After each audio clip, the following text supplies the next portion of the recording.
Welcome to the Investor Coaching Show, a podcast to help you get an insider's view of the financial world and escape common investment traps. We look at the financial news of the day and help you make sense of it so you can relax about money.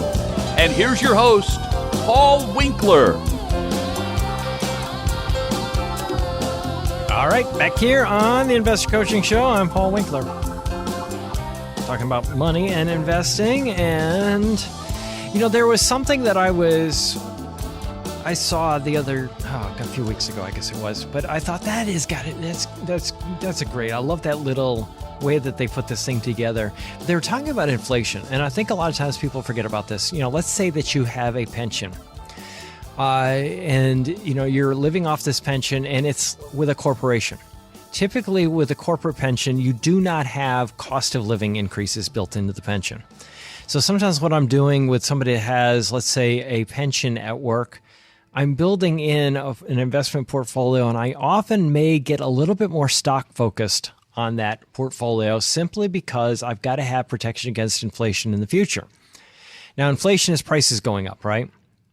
And one of the things we've been talking about recently is how prices could be going up. Inflation could be a bigger problem. I talked about that a little bit last hour, got into that pretty significantly, talking about how inflation, a lot of the data coming out is that it might be just a one-time thing with tariffs and things like that, but it may be even more than that. Simply because as time goes on, if we have interest rate decreases at a time when we shouldn't be having interest rate decreases, it may increase demand in the marketplace.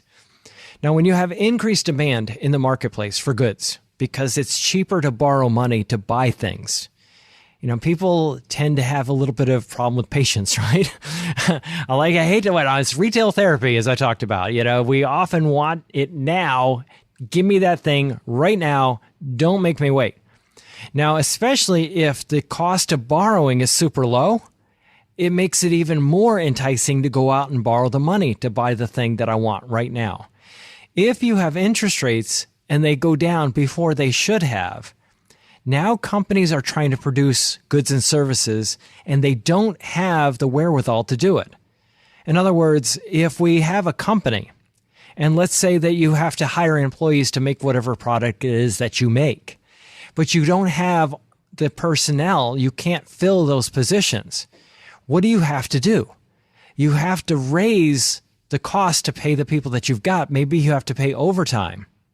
You have to pay more money. Or what you've got to do is you have to maybe start to bring on machinery and equipment that did the job of what people used to do, which is expensive. You have to increase your infrastructure costs. It all gets expensive, right? So you have a lot of things that can drive up your costs, and you have to pay for those costs. How do you pay for it? You charge more. So what happens is, and especially in this instance, let's say that you run a company, and all of a sudden there's a huge demand for your product, and you want to fill those orders, but you only have so many people out there that have jobs or that are willing to work or can work. Now, in order to keep them on your payroll versus going to the competition, you have to raise their wages. Now, all of a sudden, your costs are going up and you've got to make them back somehow. And the way you make it back is charging more for whatever it is you're selling. So this is the problem that we run into when you have a situation where, let's say that the economy gets a little bit too heated up. Now, inflation, as I said, can become a problem. Don't know when it is. But if you work for a company that has a pension and that pension pays the same amount of money to you every year for as long as you fog a mirror, then you got a problem on your hands if the dollar's value deteriorates, which is what inflation is. You got a future point in time and you're not going to be able to afford things because all of a sudden now you're getting the same paycheck. So imagine, you're getting same paycheck you were 40 years ago. It'd be, kind of tough to live on, and more on that in a second. So if we look at an inflation in that term, in context of pensions, that's a problem. Where else is it a problem? As I've talked about annuities, because if I buy an annuity and I annuitize it, I get that same payout. Now, there are annuities that have cost of living features, but they cap them. I've never seen one yet that doesn't cap the inflation payout. Number one. Number two, I've never seen one yet that did have an inflation rider that didn't have a lousy payout. Because what do insurance companies invest in? Mainly bonds. And they don't protect against inflation. So you got a problem there. So what do we do to protect ourselves? Well, that's where the stock market comes in, because what's inflation? Prices going up. What do we own when we own stocks? We own the entities, companies that are raising prices. So historically, we see that, for example, large U.S. stocks, the rate of return for large U.S. stocks after inflation is about 7%. If we look at gold, it's zero after inflation. So it's, and I've talked about that many, many times. But if we look at small companies, it's about 8 to 9% above inflation. If we look at large value companies, it's somewhere in the neighborhood of about 8% above inflation. If we look at small value stocks, it's about 10 to 11% above inflation. So we have a return that is in excess of inflation. Now, we don't want to put all our money in stocks. So we typically have to have fixed income investments to protect when markets go down, not if, when they go down, that I have someplace to pull income from. So you mix the two. When you mix stocks and bonds, now your overall expected return of your portfolio comes down because of that mixture. If I have all my money in one asset, let's say one asset class that has a 10% rate of return, gross rate of return, let's say, and then I have some of my money in something that has only about a 4% rate of return. So let's say that now my return has come down to somewhere between 4 and 10% or 7% return. So now, why did that happen? Because I combined two things with different expected returns, and my overall returns will come down some. It doesn't come down as far as my fixed income. It's not likely that will happen. But to recognize that is why we mix the two of these things when we get into retirement. Now, why is this so important? Well, that was the data in this particular thing. It was a little meme that was put out there. 1970, number of kids in a family, 2.5. 2025, 1.9. Yeah, people aren't having as many kids. That reduces the amount of people for the workforce. So that could be inflationary right there. Okay, so that's number one. Credit card debt. Average credit card debt was just pretty much nothing in 1970. People just didn't run up debt in 1970. $7,000 today, according to the research that they did for this. Average housing price, this is about accurate too. I checked this number, it's about $23,000. The average house cost about $23,000 in 1970. It's about $430,000 today. I was like, ow. Yeah, well, that's it. That's inflation for you. Cost of college was about, for 1 year of college, was about $2,000. Now, it depends on the college you go to, but it's $45,000 on this particular thing. So, some are more, some are less, obviously, but that's an average. New car, average new car cost. I have a workshop, actually. I know this number is about right because this is a workshop that we've taught for years on and talk about inflation. Average car cost in 1970 is about $3,500. Average car cost now $48,000. Median income. What were people making? Now, this goes straight to, we talk about pensions, right? Because what is pensions? Pensions, your income for life. Now, Social Security has a cost of living increase built into it, right? Pensions, no. Unless you work for a government, then you might have a pension cost of living increase built into it. That's why, well, as I said, this is why we want to have some way of protecting ourselves against inflation. And when people say, oh, we got, I hear these commercials. Oh, pet peeve. I hear these commercials with groups and companies that I know are selling annuities like crazy, saying that we're going to protect you against inflation. I know one, that's all they do is annuities. So I know that's what they're doing. And I hear them advertise. And they say, oh, we got products that will protect you against inflation. And I'm going, whoa, wait a minute. If you are trying to convince people that your index annuity protects against inflation, look at the data. Look at the data. It is not terribly compelling that these products do anything to protect people from, oh man, pet peeve. Oh, sorry. Okay. Makes me crazy how people advertise garbage and they make claims and just nobody questions it. None of the regulators. I'm telling you, the government is not great at protecting investors. And admittedly, I have talked to regulators before. They're like, it's a right to do business. They have a right to do business. And yeah, we want to protect investors, but it's going to be buyer beware. That is literally what they'll say. Anyway, back to median income. So if I've got an investment product that does not have a cost of living increase, this is where the rubber hits the road. The median income in 1970, $9,870. Yes, you could entire family live off of less than $10,000 at that point in time. Now it's $75,000. That is inflation. That is inflation. The dollar dropping in value. You have to protect yourself because your retirement may not just be 10 years. It could be 20, 30 years. And if you don't have some way of protecting, and how do we do that? That is where equities fit in, because that is what, if we look at historically, the greatest protector against inflation historically has been equity markets, stock markets. And like I said, you balance them too. Balance the two. But too often, I hear people selling investment products by insurance companies that are investing most of the money in bonds and saying they're going to protect against inflation. Doesn't even make sense. Hey, just a note to you podcast folks, we just came out with a retirement income guide, and I'm super excited about this. There are all kinds of myths about taking income in retirement. People worry about running out of money, and rightfully so, because a lot of these myths can actually cause that. Now, the myths that you typically hear about, number one, dividends, living off dividends in retirement.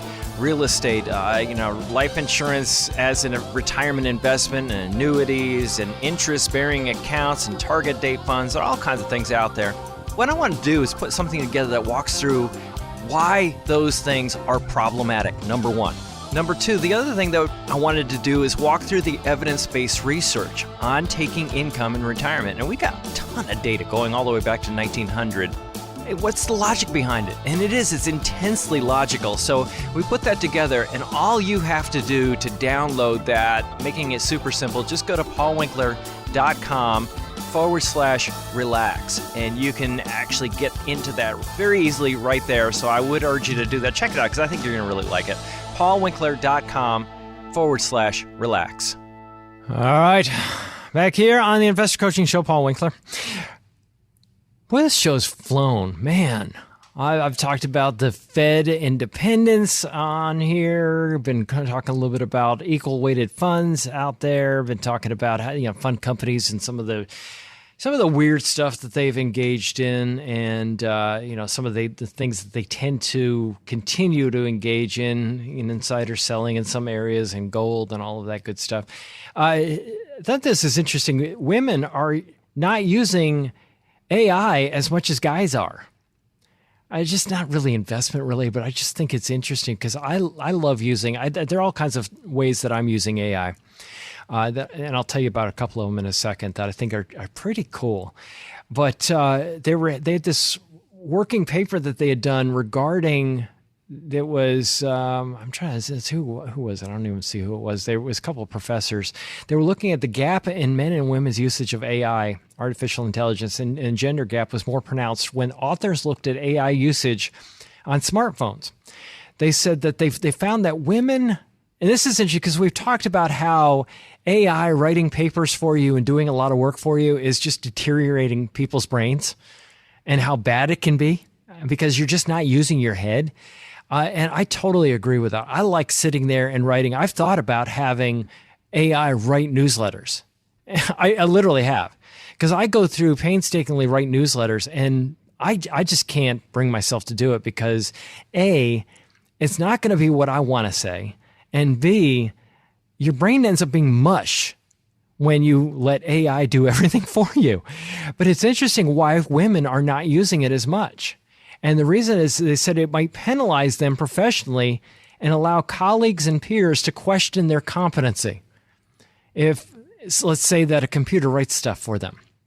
And it says to close the gap, employers could make generative AI usage mandatory, which I think, you got to use it. Mandatory usage.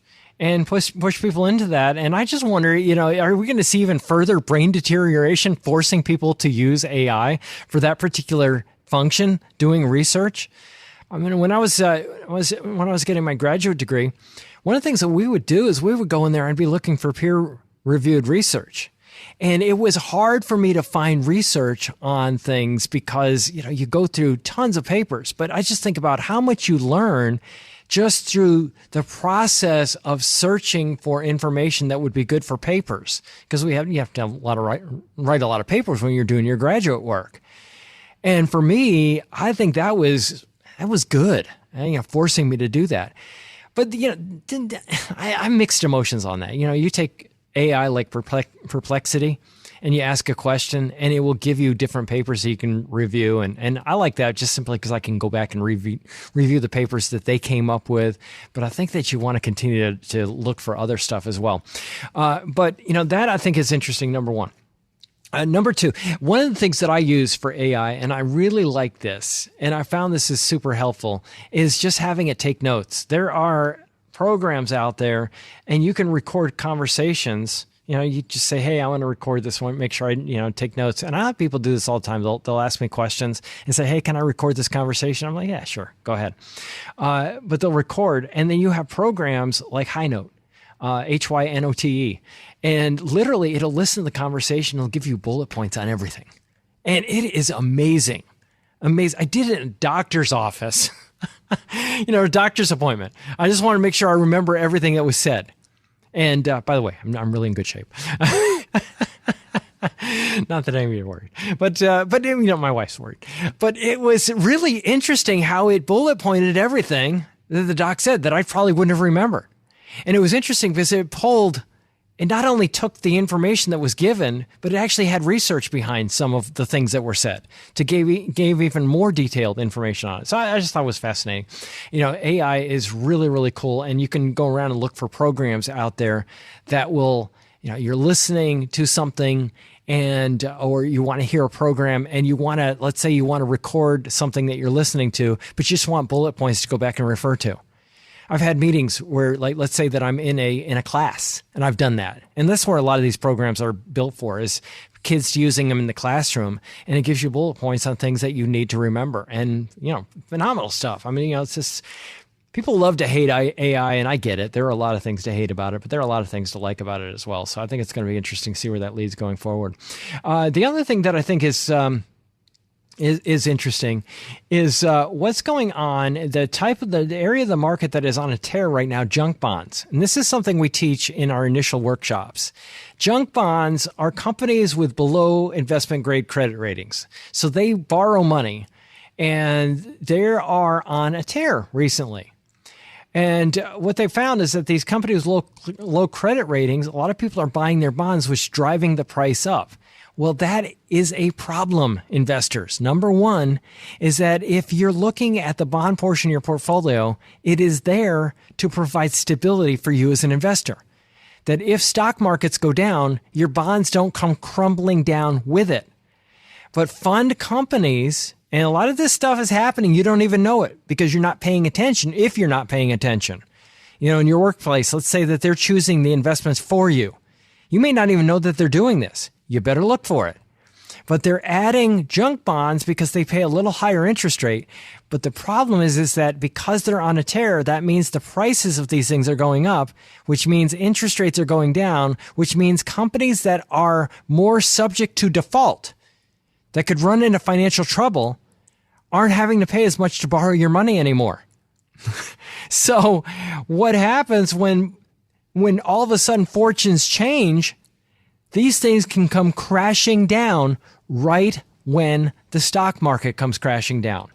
And that's one of the things they pointed out here is they said the possible danger default amongst junk-rated companies have been elevated. That's actually happening right now. I mean, the average yield is only 6.75%. And he goes, well, only? Yeah, that's not that much higher than CDs and fixed income investments. That's a problem with companies with one foot on a banana peel and the other in a bankruptcy court are borrowing your money for a cheap price. What can go up can come way down. Hey, this is Paul Winkler. Hope you enjoyed today's edition of the Investor Coaching Show. If you want to learn more about what we do, go to our website, paulwinkler.com. Until next time, I'm Paul Winkler, reminding you that I believe that more educated investors are more confident investors. and confident investors are more successful investors. Have a great one.